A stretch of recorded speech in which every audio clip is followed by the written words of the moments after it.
سوره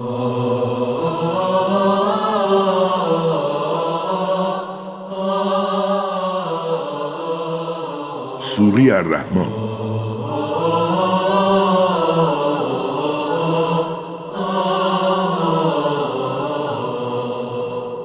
اعوذ بالله من الشیطان الرجیم. بسم الله الرحمن الرحیم. الرحمن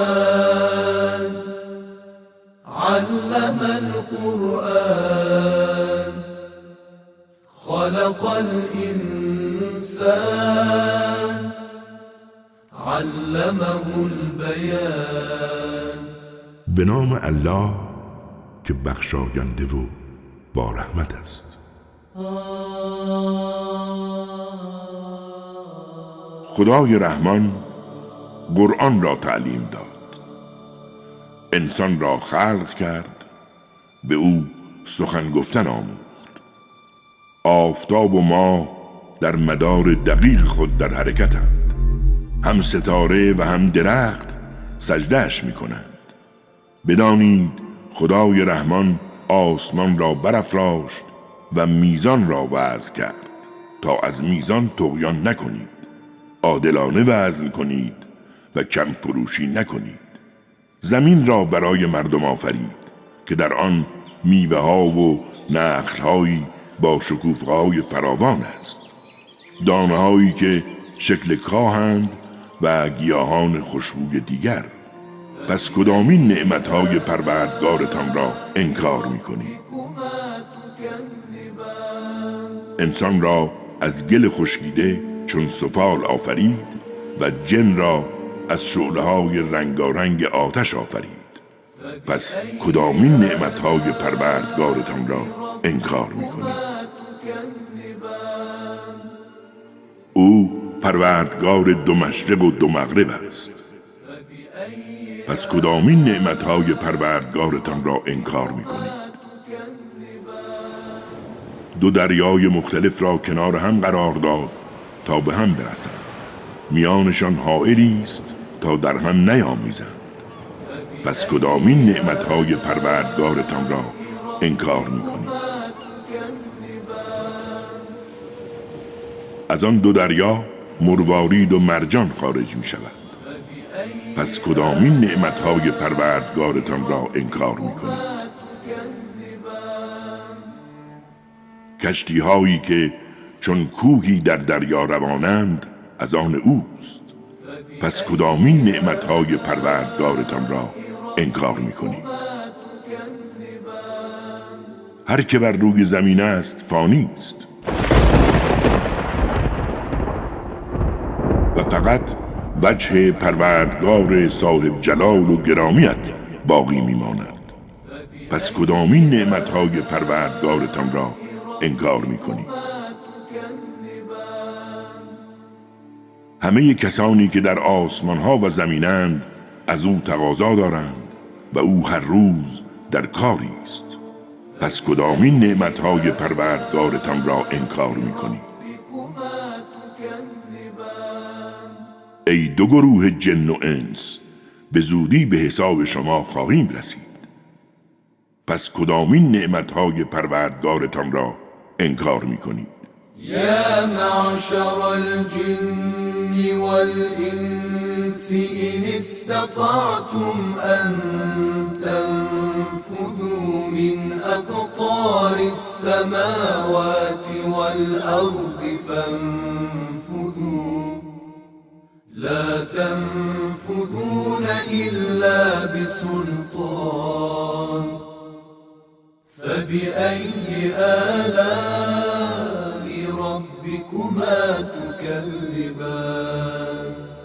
ای جماعت جن و انس، اگر می توانید از مرزهای آسمان ها و زمین بگذرید، ولی هرگز قادر نخواهید بود مگر با نیروی الهی.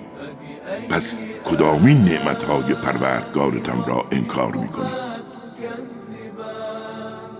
بر شما شعله های با دود و بیدود می فرستد، حال آنکه نمی توانید از کسی یاری بگیرید. پس کدامین نعمتهای پروردگارتان را انکار میکنید؟ آنگاه که آسمان شکافته شود چون روغن سرخ شده گلگون میگردد. پس کدامین نعمتهای پروردگارتان را انکار میکنید؟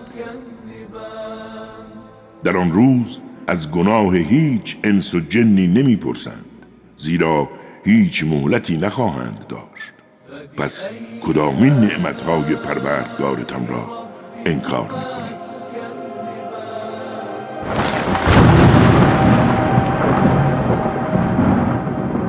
مجرمان از چهره‌هایشان شناخته میشوند.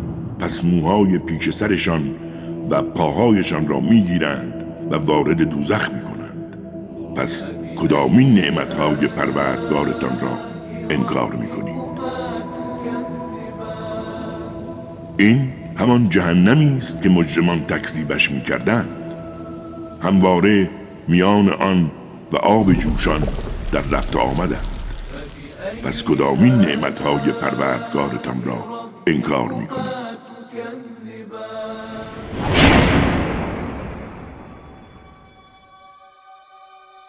هر کس از مقام پروردگارش خوف داشته باشد 2 بهشت دارد.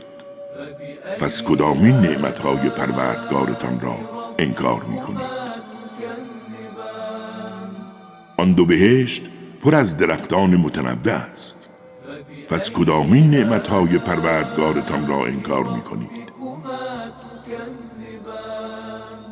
در آن 2 بهشت 2 چشمه جاری است.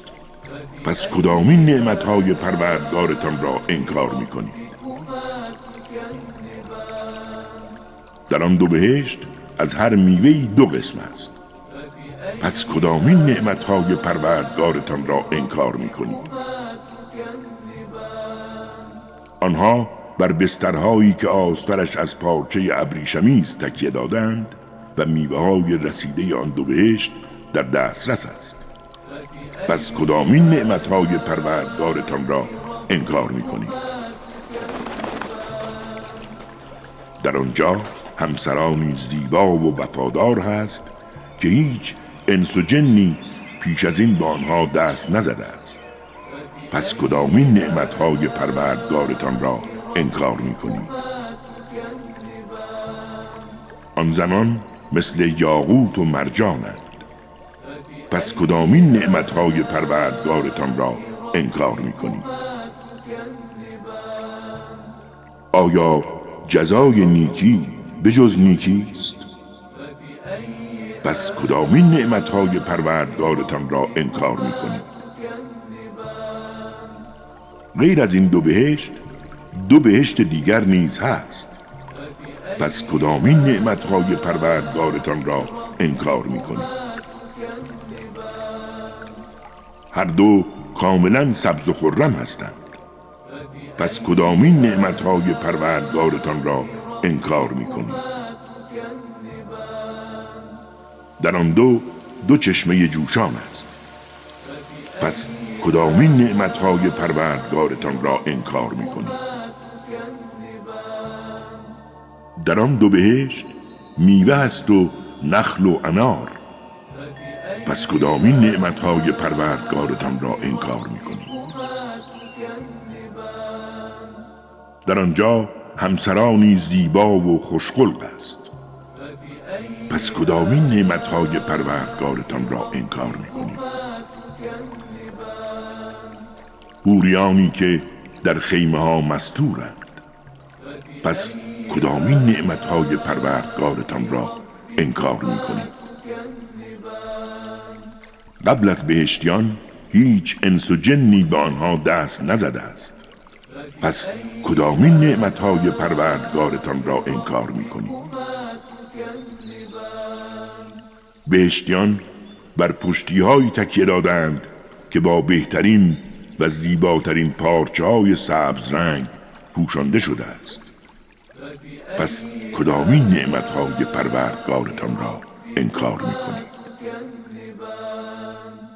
با برکت است نام پروردگار صاحب جلال و گرامیت.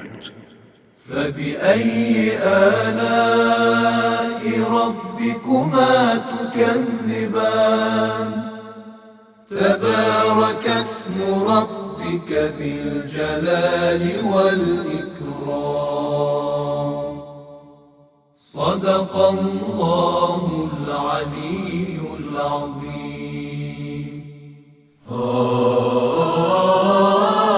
راست گفت خداوند بلند مرتبه و عظیم.